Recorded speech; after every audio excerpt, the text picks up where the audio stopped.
How to send high quality HD photos on WhatsApp. So first is by opening your WhatsApp and then click on settings found on the lower right corner of the screen.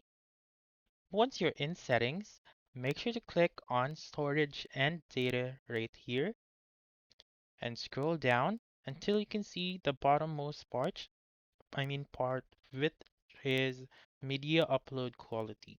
So click on media upload quality and make sure to choose best quality right here. And then as you can see on the bottommost part, best quality media are larger and can take longer to send. So whenever you send a picture, it will be on the highest quality, but it takes more time to send.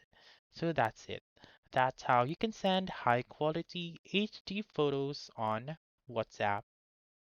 So that's all for this video. Let me know in the comments section if this works out for you.